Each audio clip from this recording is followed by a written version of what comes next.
Brahman Supravad Kachada Satasa Shishima, his divine grace, Bhakti Saranta Saraswati Soga Prabhupada, Ananta Koti Vaishnava Vrinda, Namacharya Shiva Haridas Thakur, Prem Shiva Hoshi Krishna Chaitanya Pavritananda Shiva Radha Shiva Shiva Vrinda, Grantharaj Shiva Bhagavatam Ki, Chaitanya Caritamrta Ki, Jor Premanandi, all glory to Sambhavati, all glory to Sambhavati, all glory to Sambhavati, all glory to Sri Guru, Sri Guru, and Sri Prabhupada.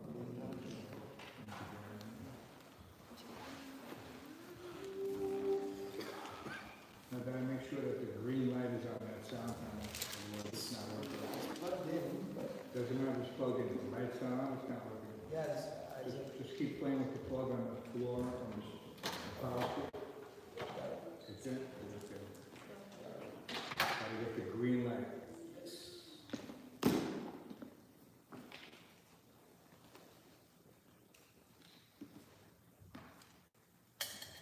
Reading from Sri Caitanya Caritamrta, Chapter 2, Adi 2, titled Lord Chaitanya, the Supreme Personality of Godhead, texts 3, 4, and 5. So I'll just read texts 3, 4, and we'll chant. Text 5 is a real challenge, but we'll get through it. Text 3, Jaya Jaya Sri Chaitanya, Jaya Nityananda, Jaya Advaita Chandra, Jaya Gaur Bhakta Vrinda, and we can all chant that. Jaya Jaya Sri Chaitanya, Jaya Nityananda, Jaya Advaita Chandra, Jaya Gaur Bhakta Vrinda. Translation, all glories to Lord Sri Chaitanya Mahaprabhu and Lord Sri Nityananda. All glory to Advaita Chandra, and all glory to the devotees of Lord Gauranga. Text 4. Tritiya Shlokera Artakari Vivarana Vastu Nirdesha Rupa Mangalacharana. Let me describe the meaning of the third verse of the first 14. It's an auspicious vibration that describes the absolute truth. Text 5.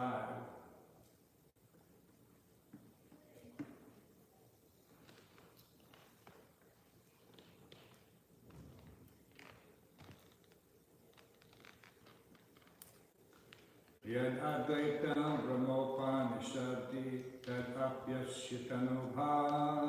Let's try that. What's the beating? Yad Advaitam Brahmopanishadi Tad Apyasya Tanubha. Yad Advaitam Brahmopanishadi Tad Apyasya Tanubha. Ya Atmanantaryami Purusha Iti Sarashansha Vibhavaha. Yuvatmana Yami Purusha Iti Samsa Vibhavaha. Sadaishvarya Purnaya Iha Bhagavan Swayan Ayam. Sadaishvarya Purnaya Iha Bhagavan Swayan. Na Chaitanya Krishna Jagati Parakatvam Param Iha. Na Chaitanya Krishna Jagati Parakatvam Param Iha.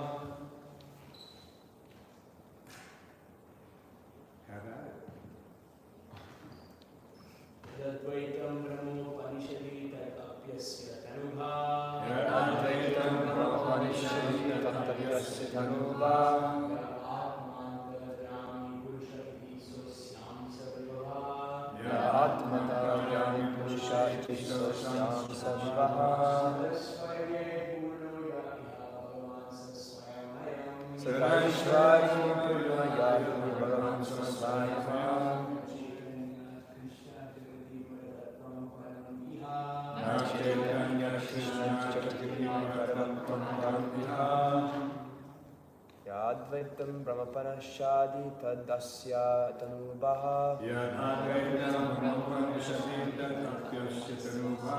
Yo Atmata Yami Purusha Iti So Samsa Vibhavaha. Yadvaitam Purusha Iti Samsa Vibhavaha. Sad Ishvarihi Purunyahi Bhagavan Swayamaha Chaitanya Krishna Jagati Bharatatvam Paramiha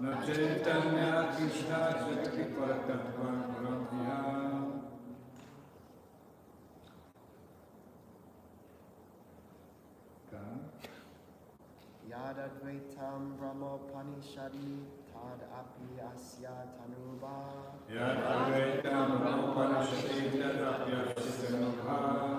Yatmantar Yami Purusha Iti So Shamsha Vibhava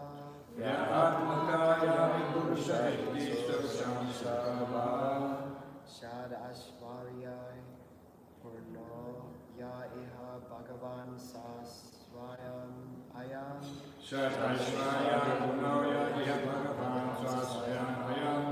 Na Chaitanya Krishna Jagati Para Tattvam Paramiha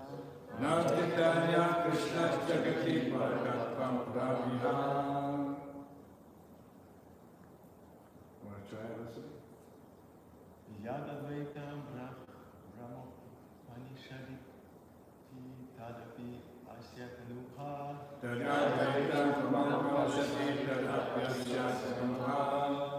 Yadvantaryami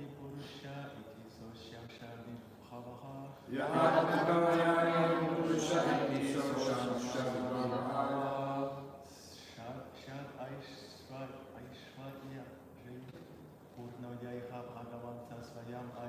Shad Aishwarya Purno Yaiha Bhagavan Sasvayam Ayam Na Chaitanya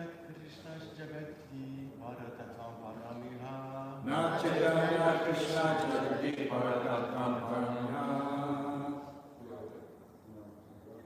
Ladies, Jadadaitam Brahmopanishadi Tadatva Shaitamoha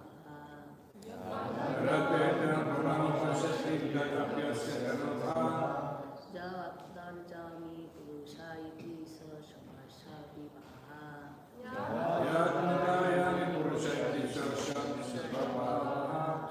Sadashurya Purnaya Iha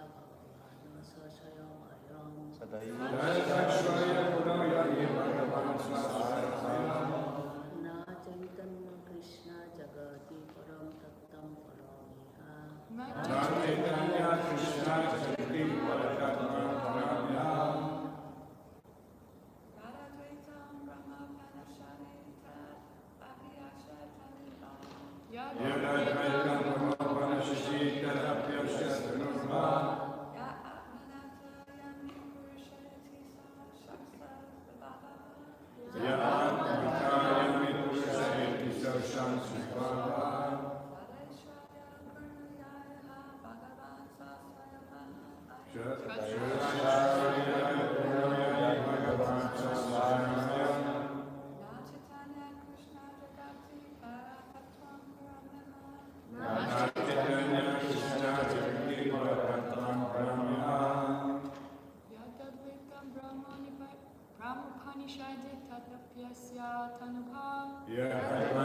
Brahmopanishadi Tatapyasya Tanubha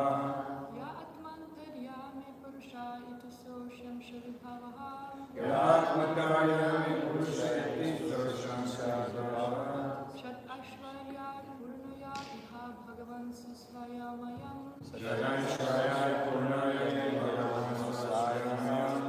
Na Chaitanya Krishna Jagati Bharatatvam Paramiha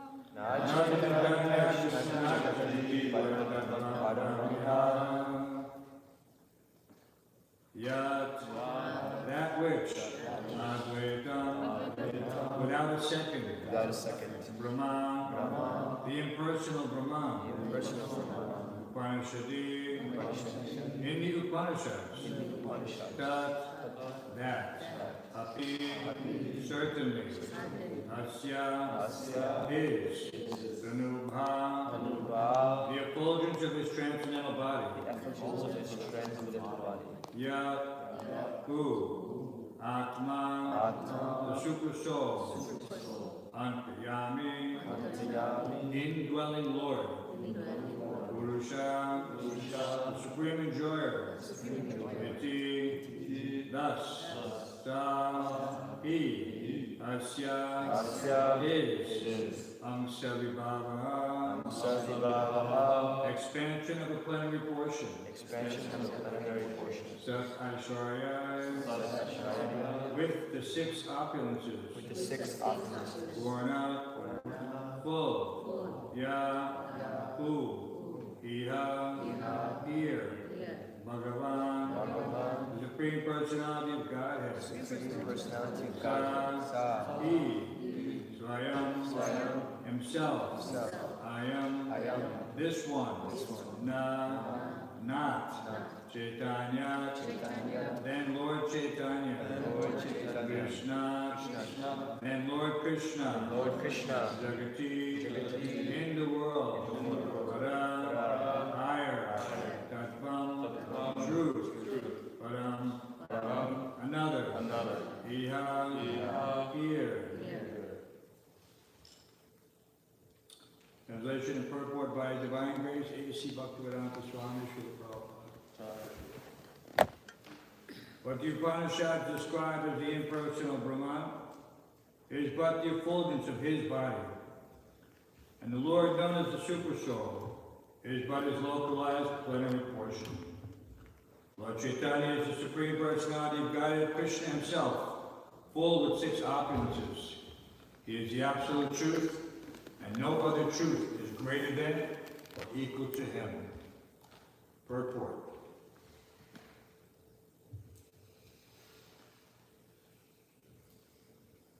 The compilers of the Upanishads speak very highly of the impersonal Brahman. The Upanishads, which are considered the most elevated portion of the Vedic literatures, are meant for persons who desire to get free from material association and who therefore approach a bona fide spiritual master for enlightenment. The prefix upa indicates that one must receive knowledge about the absolute truth from a spiritual master. One who has faith in his spiritual master actually receives transcendental instruction, and as his attachment for material life slackens, he is able to advance on the spiritual path. Knowledge of the transcendental science of the Upanishads can free one from the entanglement of existence in the material world, and when thus liberated, one can be elevated to the spiritual kingdom of the Supreme Personality of Godhead by advancement in spiritual life. The beginning of spiritual enlightenment is realization of impersonal Brahman. Such realization is effected by gradual negation of material variegatedness. Impersonal Brahman realization is the partial, distant experience of the absolute truth that one achieves through the rational approach. It is compared to one seeing a hill from a distance and taking it to be a smoky cloud. A hill is not a smoky cloud, but it appears to be one from a distance because of our imperfect vision. In imperfect or smoky realization of the absolute truth, spiritual variegatedness is conspicuous by its absence. This experience is therefore called Advaitavad, or realization of the oneness of the absolute. The impersonal glowing effulgence of Brahman consists only of the personal bodily rays of the Supreme Godhead, Sri Krishna. Since Sri Gaurasundar, or Lord Sri Caitanya Mahaprabhu, is identical with Sri Krishna himself, the Brahman effulgence consists of the rays of his transcendental body. Similarly, the Supersoul, which is called Paramatma, is a plenary representation of Caitanya Mahaprabhu. This Antaryami, the Supersoul in everyone's heart, is the controller of all living entities. This is confirmed in the Bhagavad Gita 15:15, wherein Lord Krishna says, Savachitaham Ridhiswanidasa, I am situated in everyone's heart. Bhagavad Gita 5:29 also states, Bhoktaram Jagatapasam Svavaloka Maheshwaram, indicating that the Supreme Lord, acting in his expansion as a Supersoul, is the proprietor of everything. Similarly, the Brahma Samhita 5:35 states, Andantarasta Paramanu Chayantarastam. The Lord is present everywhere, within the heart of every living entity, and within each and every atom as well. Thus, by his Supersoul feature, the Lord is all-pervading. Furthermore, Lord Caitanya is also the master of all wealth, strength, fame, beauty, knowledge, and renunciation, because he is Sri Krishna himself. He is described as Purna, or complete. In the feature of Lord Caitanya, the Lord is an ideal renouncer, just as Sri Ram was an ideal king. Lord Chaitanya accepted the order of sannyas and exemplified exceedingly wonderful principles in his own life. No one can compare to him in the order of sannyas. Although in Kali Yuga acceptance of the sannyas order is generally forbidden, Lord Chaitanya accepted it because he is complete in renunciation. Others cannot imitate him, but can only follow in his footsteps as far as possible. Those who are unfit for this order of life are strictly forbidden by the injunctions of the Shastras to accept it. Lord Chaitanya, however, is complete in renunciation as well as all other opulences. He is therefore the highest principle of the Absolute Truth. By an analytical study of the truth of Lord Chaitanya, one will find that he is not different from the Supreme Personality of Godhead Krishna. No one is greater than or even equal to him. In the Bhagavad Gita 7:7, Lord Krishna says to Arjuna, Matat Parataram Nanya Kinchit Asti Dhananjaya. O conqueror of wealth, Arjuna, there is no truth superior to me. Thus it is here confirmed that there is no truth higher than Lord Sri Krishna Chaitanya. The impersonal Brahman is the goal of those who cultivate the study of books of transcendental knowledge, and the Super Soul is the goal of those who perform the yoga practices. One who knows the Supreme Personality of Godhead surpasses realization of both Brahman and Paramatma, because Bhagavan is the ultimate platform of absolute knowledge. The Personality of Godhead is the complete form of Satchidananda, full life, knowledge, and bliss. By realization of the Sat portion of the complete whole, unlimited existence, one realizes the impersonal Brahman aspect of the Lord. By realization of the Chit portion of the complete whole, unlimited knowledge, one can realize the localized aspect of the Lord, the Paramatma. But neither of these partial realizations of the complete whole can help one realize Ananda, or complete bliss. Without such realization of Ananda, knowledge of the Absolute Truth is incomplete. This verse of the Caitanya Caritamrta by Krishnadas Kaviraj Goswami is confirmed by a parallel statement in the Tattva Sandarbha of Srila Jiva Goswami. In the ninth part of the Tattva Sandarbha, it is said that the Absolute Truth is sometimes approached as impersonal Brahman, which, although spiritual, is only a partial representation of the Absolute Truth. Narayan, the dominating deity of Vaikuntha, is to be known as an expansion of Sri Krishna. But Sri Krishna is the Supreme Absolute Truth, the object of the transcendental love of all living entities. Om Gyanatmanda Shakti Mukam Karoti Vacham Pangam Vankate Grandraki Vitamam Vadeshi Roti.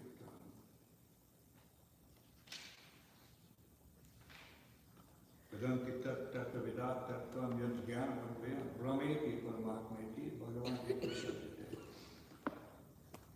So very interesting how Prabhu brings us to this level of appreciation. How Lord Chaitanya, possessing all opulences, chose to bring forward that opulence of renunciation. Prabhupada at different places has described that renunciation is the greatest of all the opulences. Because if one has all wealth, strength, fame, beauty, and knowledge, to renounce those is an indication of the most superior quality of all. Who here or who anywhere, if possessing so many of these opulences, could give them up and walk away? You know, some people have this idea that, yes, I can just walk away from everything. But who do we see who actually can, who's possessed? Of course, no one can possess all these because nobody is full in these opulences. But even if one is full with just one opulence, knowledge, will he try to hide it? You know, it's very rare that someone doesn't want to display it for some profit, distinction, adoration. Any of it. When people have beauty, what do? They try to make money of it. You know, they want to become a model. Or they want to become an influencer. Is that how you say it? Influencer?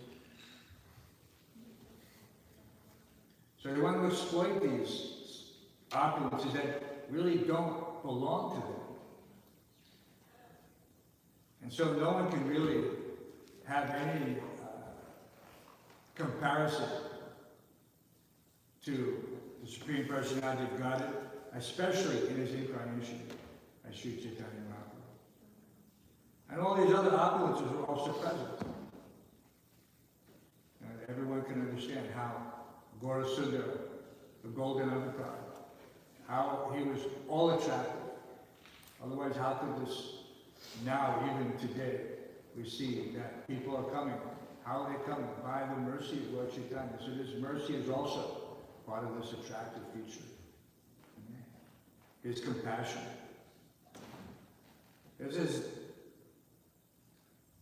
We hear many times people will say that God is great or God is merciful.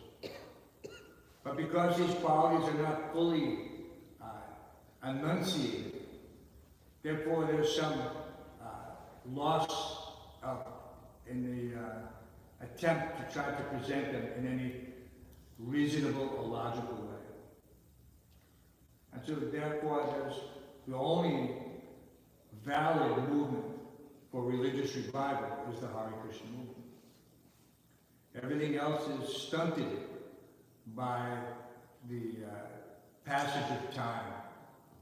It's like we see that Evam Parampara Praptim. Why is Krishna even saying this to Arjuna? What would be the point? He's not saying it to him, he's saying it to us, to give us some context. Because it happens repeatedly. The materialists also have a saying like that. What do they say? Those who forget the past are doomed to repeat it. And so Krishna is repeating it here for our benefit. So that again, it's not lost. But in every other aspect, every other philosophy, every other self-religion, it's lost. They can barely hold on due to some emotional initiative. And because we understand that this love, real love, can never be broken. You know, I think someone says that you hear so many times people will go into some relationship and they'll express this undying love. But then after some time, it died. You know, what happened to it? It didn't last. So that means it wasn't real, right? We have to understand that there's, without substance, then there's no permanence. So we can look, we have sufficient access to the greatest compendium of knowledge. And there's never an opportunity for doubt or delusion if one desires to know the truth. If he's not desirous, then yes, he can ignore it. It's like a person can ignore gold lying in the street. You know, he doesn't either understand the value of the wealth or he's ignorant. You know, so we have everything at our disposal, at our fingertips. But if we don't take advantage of it, then what is the use? Then the book becomes a paperweight. His knowledge remains hidden. So only through some endeavor to surrender. So therefore, Tadvidi Pranipatena Pariprashna, there has to be the catalyst of submissive service. So this rendering of submissive service, it cannot be emphasized more strongly. And you see that this is, in fact, the missing ingredient in all other so-called religions. They have some so-called surrender. But when you look at it, it's all superficial. It's just ritualistic tradition, and therefore not of any real value to the practitioner. It just puts them in a club, that rubber stamp, that I am such and such religion. But there's no, what's that? Dharma Sunutata Pumsam Vishvaksena Katasya, no Padya Yadiritin Shama Evike.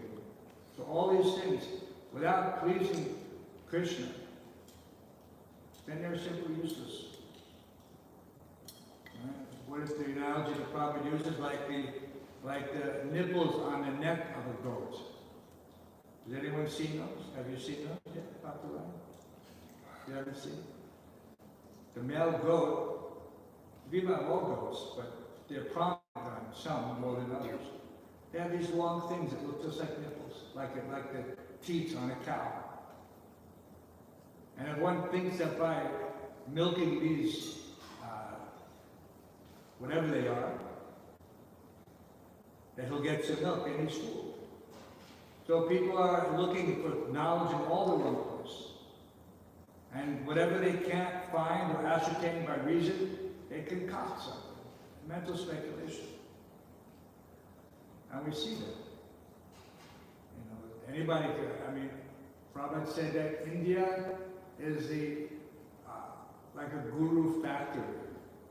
He said every alley in Calcutta, there are some guru factories like this. Because it's a fact. The society of the cheaters and the cheated. So many people are coming and presenting something. In Vrindavan now, big temple, praying mandir. And that person who's this temple is dedicated to, he also calls himself Mahaprabhu. You know? So anyone has adopted this name. And if you don't know, if you're an innocent tourist, or, you know, neophyte practitioner, then you're just going to hear. And you may accept and you may parrot the same things that all the other psychopaths are saying. But this is a demonstration of the cheaters and the cheated. People who want to be cheated. They want something cheap, and therefore Krishna sends these cheaters. And they have such opulence. If you look at this, there's so much huge temple, so many compounds. They have a hospital, and they have living residential areas, and workers' quarters. But it's all for, it's useless. Some every day. There's no real benefit.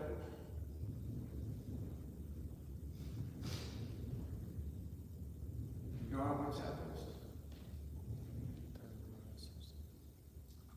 Dharma projita. Caitanya Dharma. So these two words are there. We can understand that specifically in Kali Yuga, the Srimad Bhagavatam has come to dispel this darkness of ignorance. And so we have to take advantage by not just reading it, but by acting upon it, by living it, incorporating it into our daily activities. Every little thing, when devotee asks Srila Prabhupada about making advancement in spiritual life, and Prabhupada could have said anything. Prabhupada, everything out of Prabhupada's mouth is nectar. It's the absolute truth, according to time and circumstances. But, sometimes devotees, he would see it. Someone asked a particular question, and he would respond just for that individual. And so when that devotee asked how I can make spiritual advancement, Prabhupada said, by following all the little rules and regulations. And everyone knows that there's a million little rules and regulations. In timing and cleanliness, in every aspect of our service. Everything is there, guided by some superior arrangement that has been transmitted faithfully by the Prabhu. And we can ignore them at our own peril. We just decide that, no, I'm not going to follow this etiquette. It doesn't appear to be logical. Logical to what? To my neophyte mind, to my 30 years in the material world, and all whatever that existence has, whatever knowledge is given me. So better to follow and then judge the result. Because this is intelligent. Palam parachiyate. You judge a thing by a tree by the fruit, you judge a thing by the result. So even if some things are, I don't know about this, but that's okay. The senior devotees have told me to do it, let me try it. Nihapa Karmanasasti, Pratyabhayana, there's no loss or diminution. And a little advancement saves one from the greatest fear. So, right, if it works, it works. If it minimizes my false ego by doing something I might not ordinarily do, by cleaning some pump someplace I might not ordinarily clean of my own volition, but because I understand that this is what we should do in the ashram, this is the standard that we should follow, the standard we should exemplify for others who will follow in the future.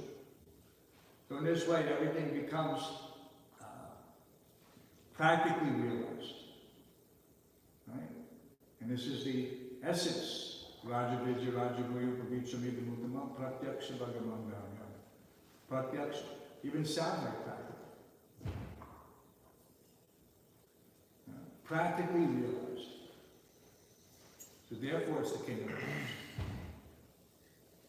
And when practiced purely, one gets the direct result without motivation. What does it mean, practice purely?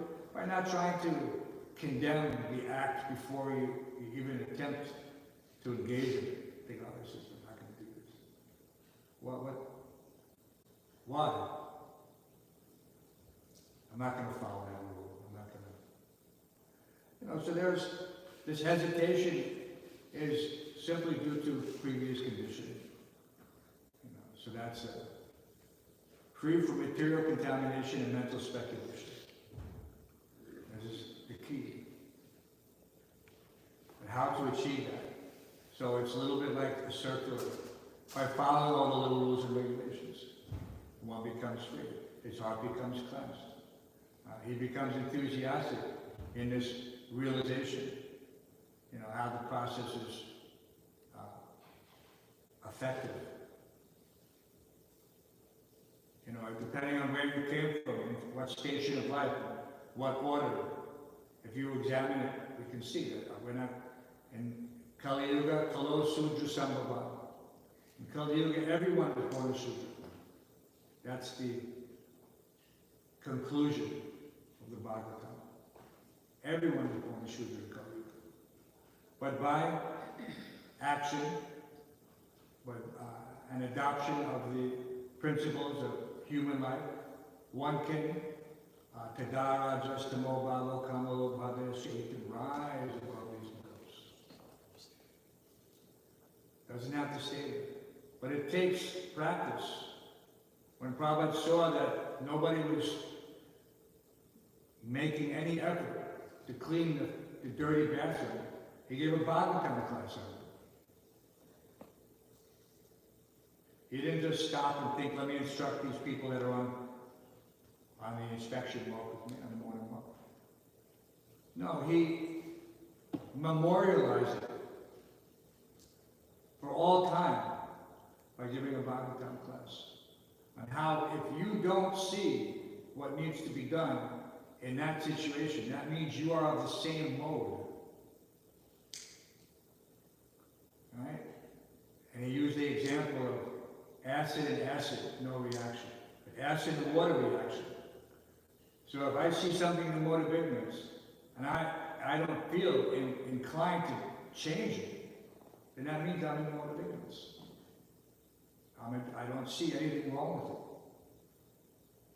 it. Okay? Nowadays, a lot of people are suppressed in their ability to perform knowledgeable acts. Because they want everybody to be in the mode of ignorance. And if you speak out, you're canceled. So this is where it's going in Kali Yuga as we progress. More and more people. No one wants to hear the absolute truth. And it's gone where we've become the gatekeepers, in one sense, to preserve it in such a way and present it in such a way that people can relate to it. This is our entire effort, to get people to taste the absolute truth. And of course, prasadam is our secret weapon. Therefore, the taste is there, and everybody comes to the Transcendental Love Feast, especially on Sunday. And so we have to be convinced ourselves before we can convince others. Otherwise, people can tell when you're just faking it. material world, everybody does that, right? Fake it till you make it. And some people are better fakers than others. And so it's very difficult to discover them. People are cheating people so badly out of millions and millions of dollars in the name of religion. Millions of dollars. But for every cheat, there's a cheater. And who is that famous showman? P.T. Barnum. What did he say? Dr. Khan, what did he say? There's a sucker born every minute. Oh, I know that, because he's a New Yorker.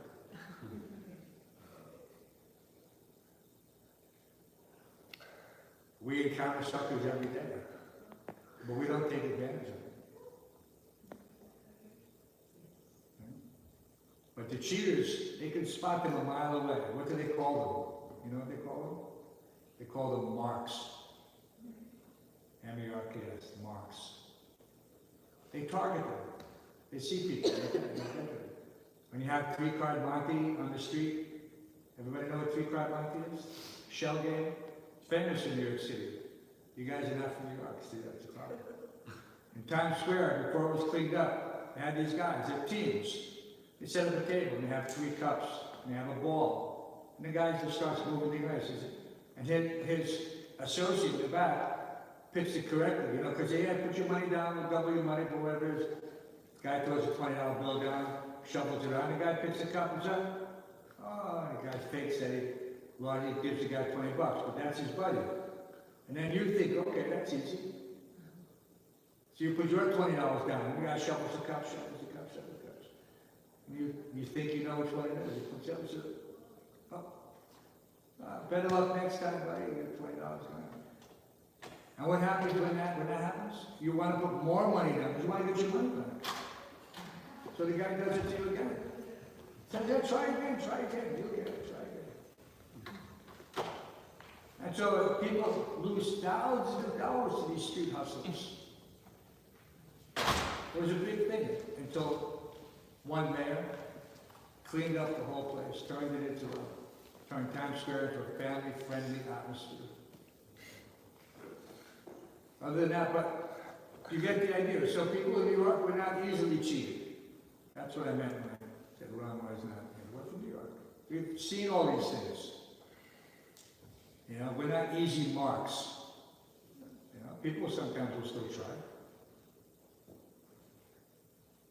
And we have to say that almost everybody has been burned at least once by some scam in New York, so that's okay. Fool me once, shame on you. Fool me twice, shame on me. So you have to learn. So we're very fortunate that without too much endeavor, Prabhu has given us everything basically on a silver plate. And how difficult is it to follow? Is anyone having any difficulty in eating prasadam? Or chanting the holy name? Or enjoying the realization and the bliss that comes with it? No. This is the most wonderful situation. And once you recognize it, you should do everything you can to never jeopardize it. And that means being strict with yourself. More so than with others. But being strict with others, if you're in a friendly relationship, then it's acceptable. You know, peer to peer, you know, to a subordinate, to have compassion. And then, you know, to a superior, one has to defer. Like in New York, when our temple president was definitely falling prey to some aspect of my very famous situation. Prabhupada also famously said, he is the GBC, he's the temple president, you must follow him. Everyone was a little bit surprised, knowing what the situation was.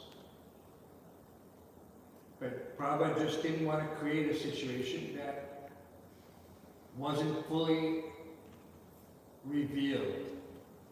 And then he assigned one of his best men to do an investigation, who brought the information back to Prabhupada.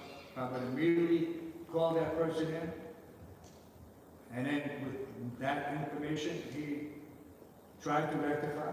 Prabhupada was expert.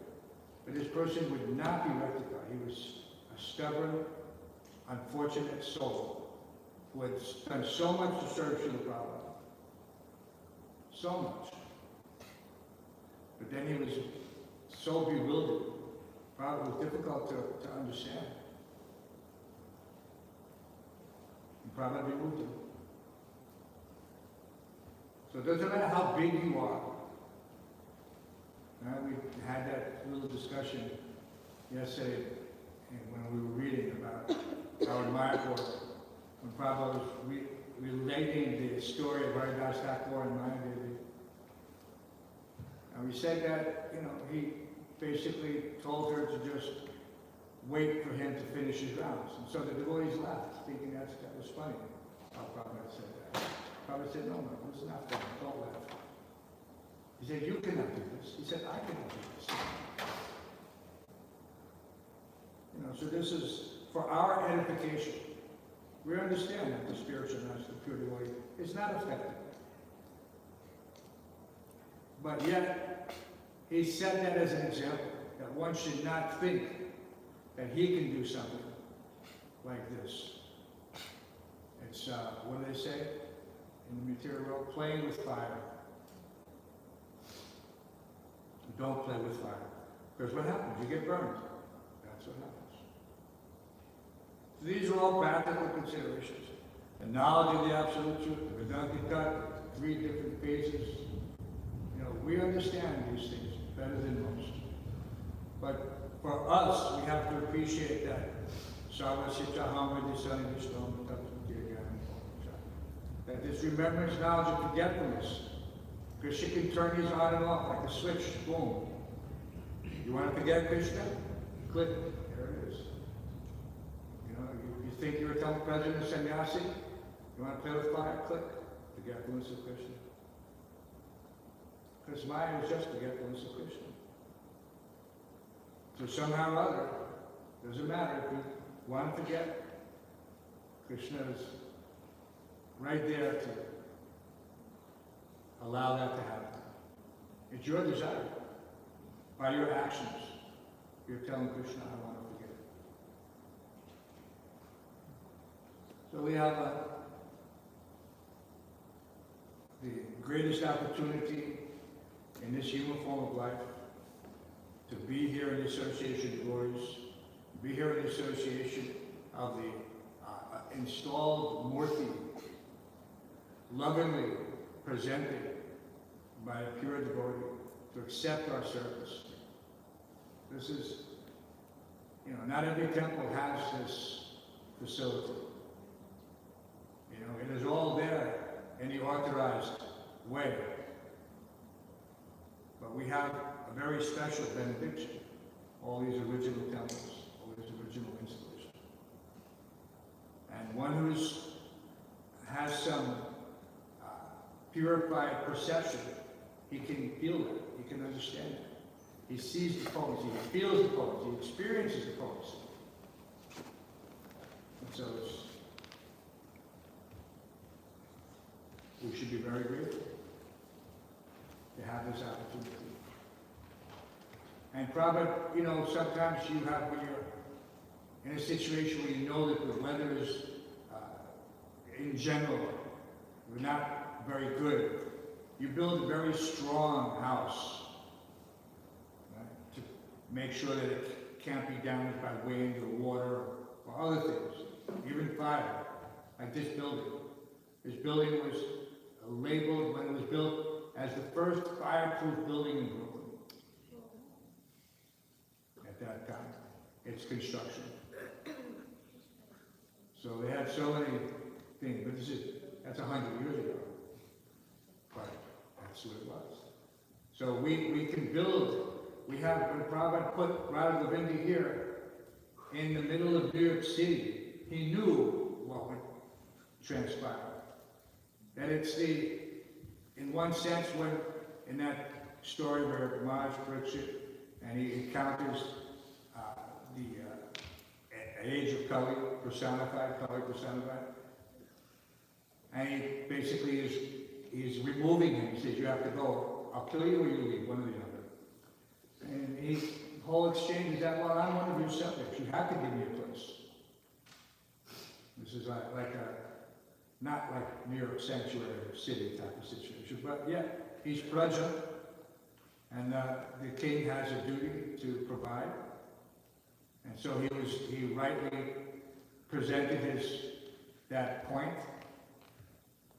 And then, Maharaj Parikshit said, okay, so you can go where there's intoxication, meat eating, illicit sex, and gambling.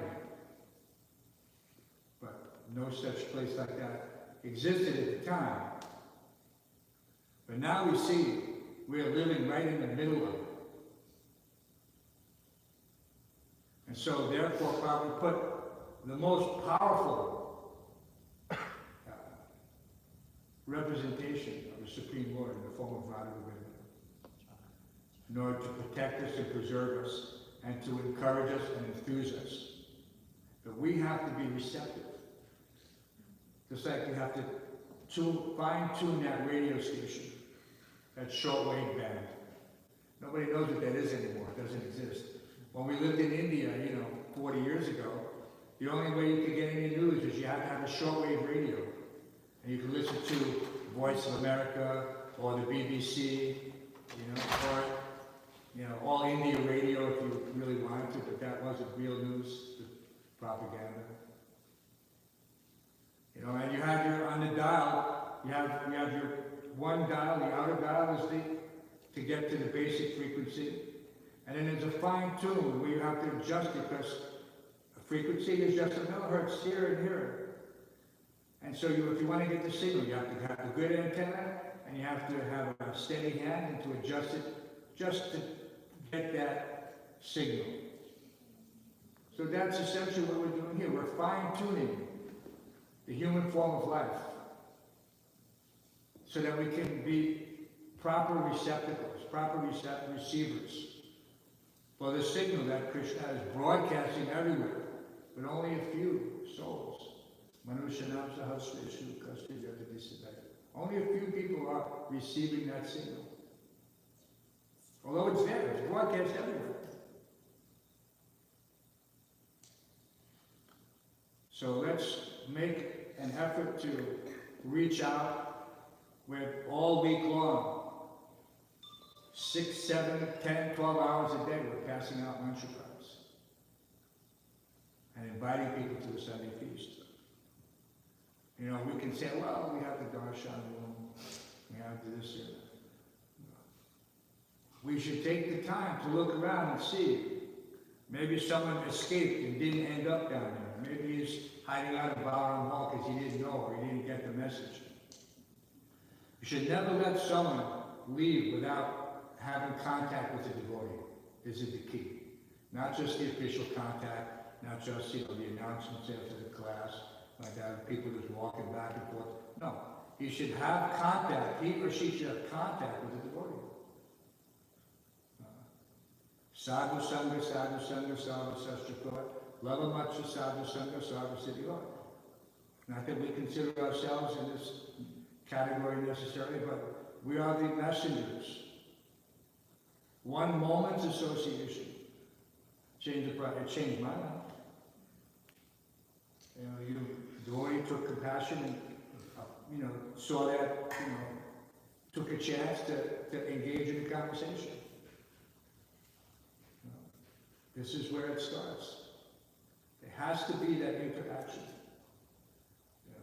And we can try to sell them a book, but Sunday is a time when we can, all week long we're selling books and we're trying to maximize our contact and we're minimizing our interaction. Because we know that what can our 2-minute talk do, Prabhupada said. What can your 2-3-minute talk do? But on Sunday, this is the time to sit down and cultivate. You plant the seed, and then you water, you cultivate. So that's what Sunday is. Not just the day of rest.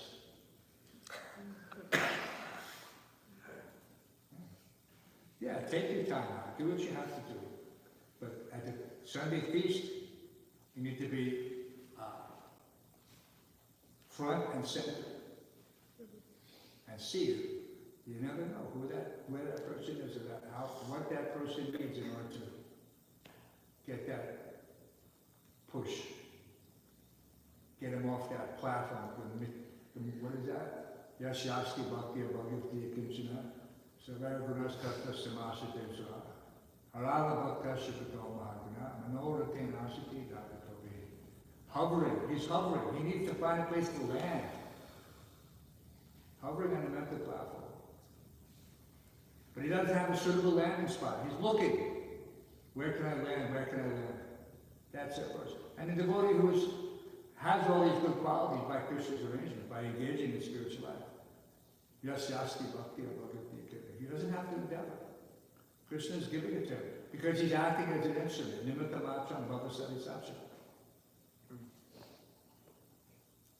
And Krishna empowers him. It doesn't matter who you are. You can be one day in the temple and you can turn around and engage a person and tell him your experience. I just came. You know, it's amazing. The food is great. The kirtan is great. The devotees are great. Everything is great. That's realization. That's your realization. And you present it convincingly, it has an effect. So we should never think that I'm not qualified or I don't want to, or I'm shy or I'm just no.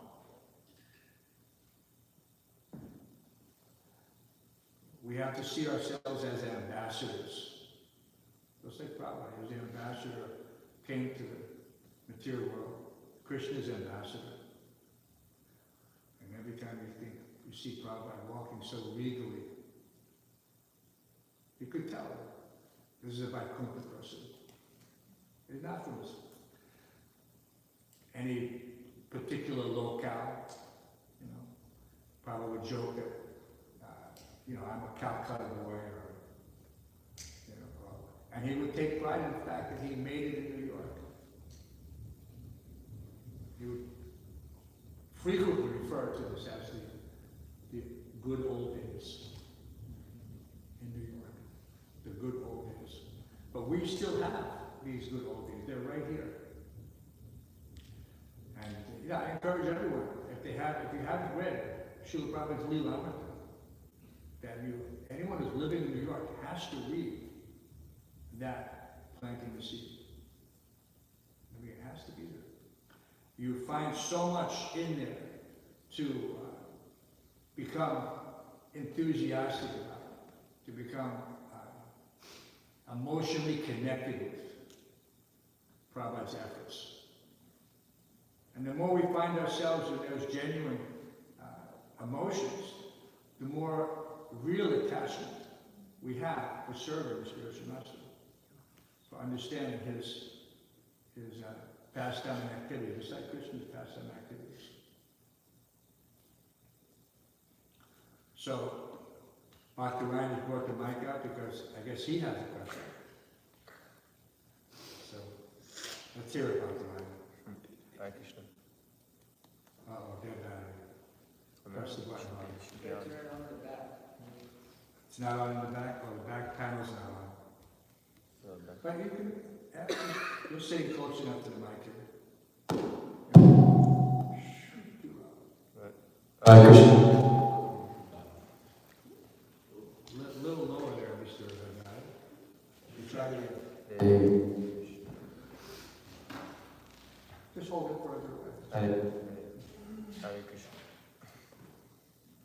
Now it's hitting again, guy. Anyway, I just asked a question. You talked a little bit about Srila Prabhupada. You mentioned how Srila Prabhupada is saying if you see things in the mode of ignorance, if you see situations that are in the mode of ignorance and you don't make an endeavor to improve them, then you also take on the qualities of that mode. And that one in spiritual life should be endeavoring to improve those situations. But also, what is the relationship between that and in spiritual life, how one is trying to position the mind beyond duality. Macha sparsas tu konteya, or, pandita samadarshana. We're trying to make the mind a little bit detached from the dualities of the world, not seeing the dualities of the world, because it's disturbing to the mind.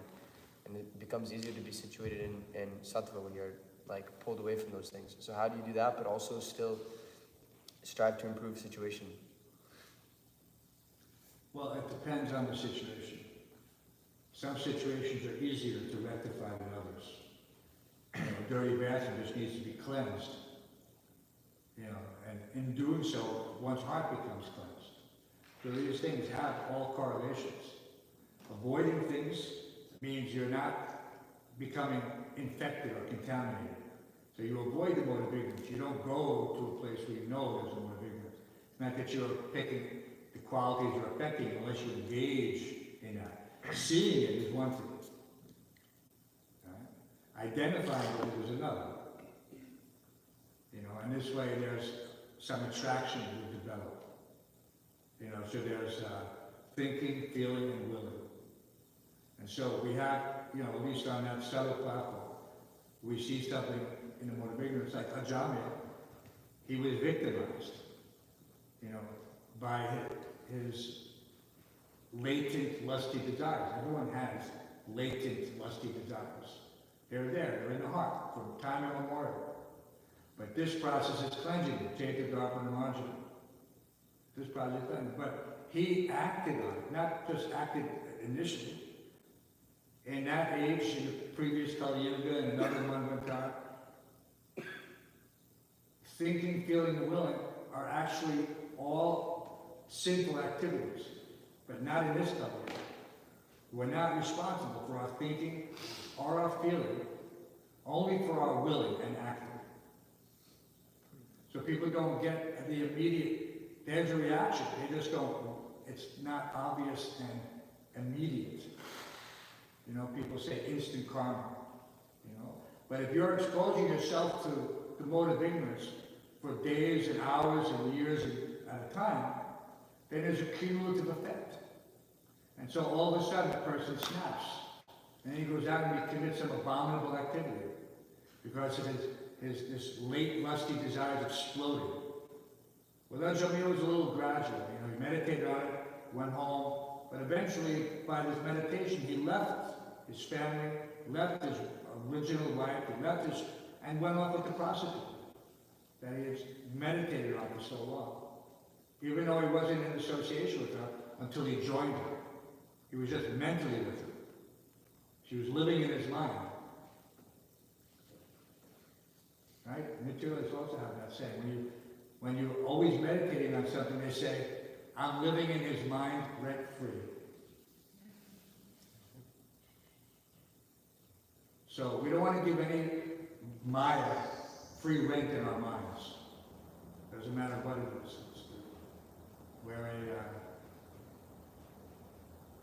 We're exclusively dedicated to filling our minds with the pastimes of the Supreme Personality of Godhead and his associates.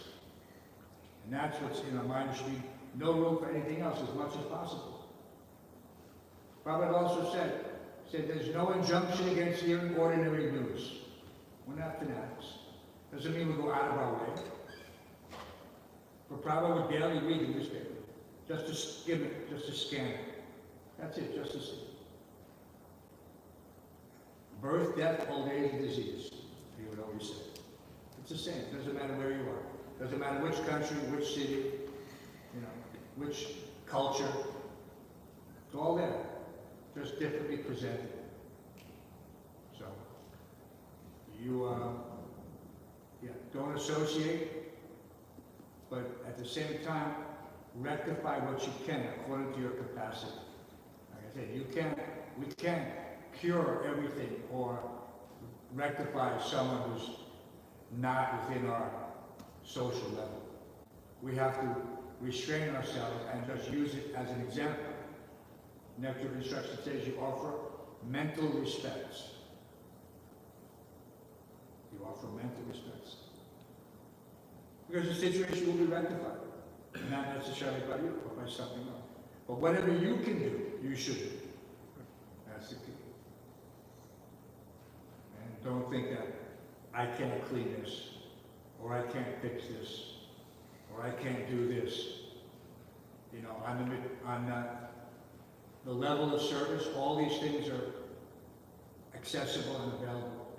And there's no reason. It's like Jainam, who has the grid for engaging in service in the ashram. And everyone volunteers and you put your name down. And this is just common sense. Wherever I live, there's a Brahmin cleans where he eats and where he sleeps. And where he takes care of his other business, in the bathrooms. Where he eats and where he sleeps. So this is, it's not rocket science. It's common sense. Right?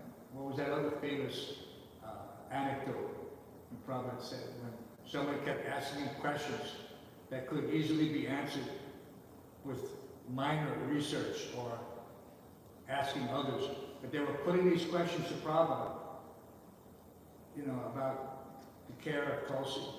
Just small, about using pesticides, about using about this, about small things. The Prabhupada, indulged that person by responding. But at a certain point he said, use your common sense. And if you don't have any, ask someone who does.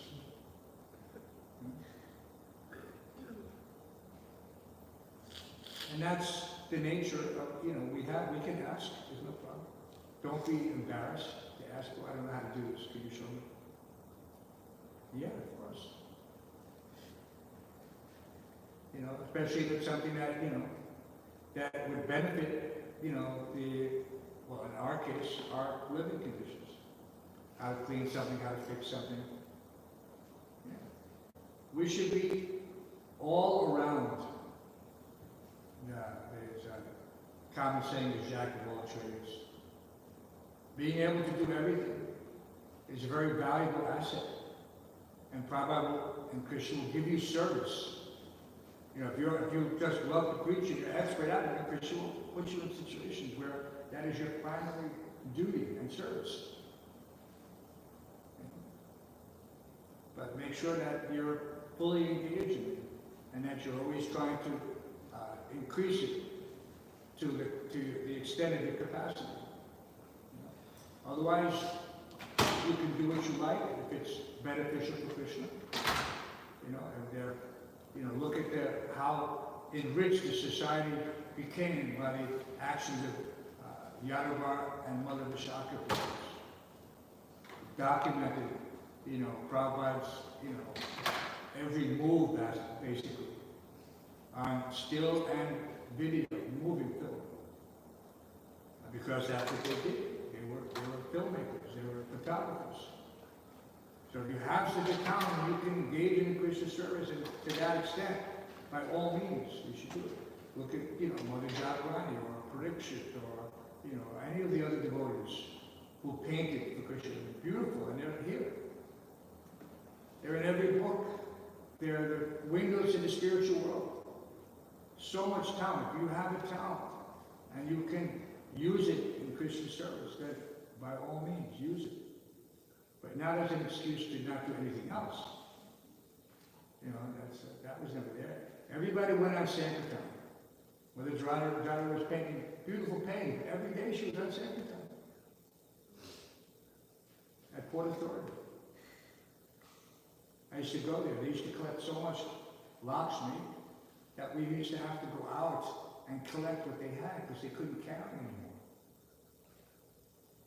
So potent, the preachers of Krishna consciousness. So anyway, so many services are there. Don't neglect little services thinking I'm doing a big service. I'm a big devotee. That will, pride leads to a fall, right? Isn't that what they say? Shakespeare said that. Pride cometh before a fall. So don't become proud. Become expert, become dedicated, become determined. But don't become proud. We do it, we're doing it for Krishna's pleasure, not for our pleasure, not for our prestige or profit or adoration or distinction. So any other questions, comments, corrections?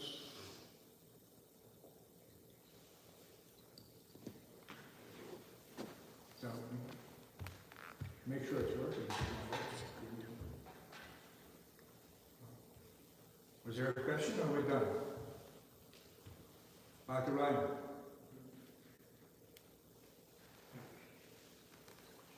Okay, I'm going to call it. Sri Caitanya Caritamrta ki, Prabhu ki, Sri Shivadhan Gurudev ki. Most beautiful alpha key. Isn't that a beautiful alpha? Yeah, you must warm off the key. Amazing. Beautiful. Don't drop the pattern.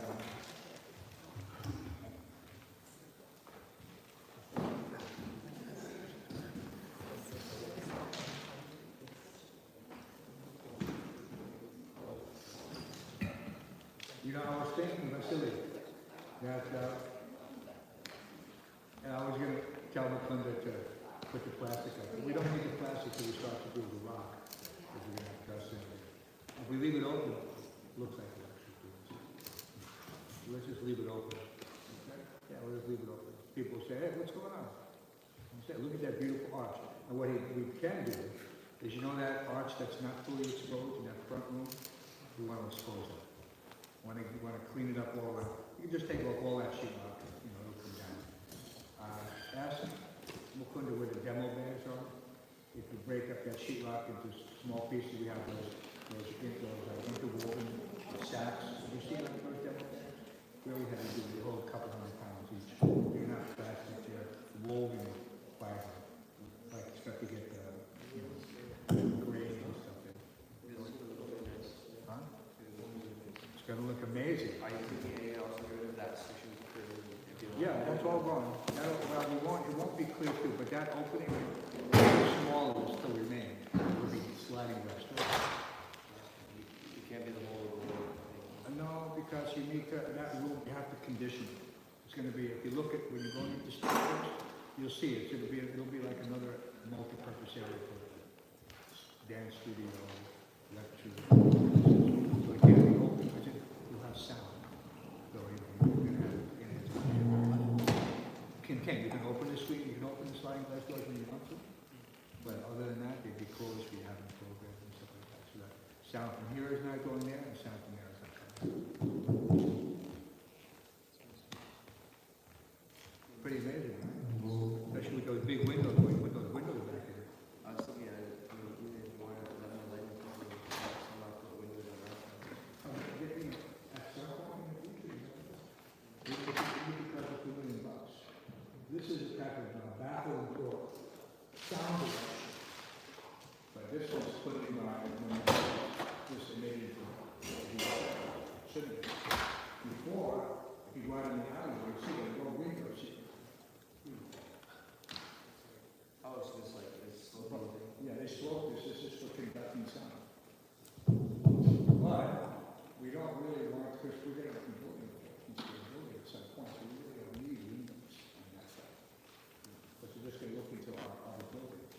For now, we're moving this right building. No, but we're not, so we wouldn't go to all this stuff if we remove these.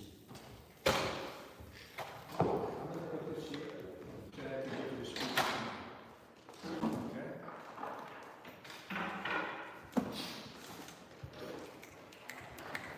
Now it's working, the wireless.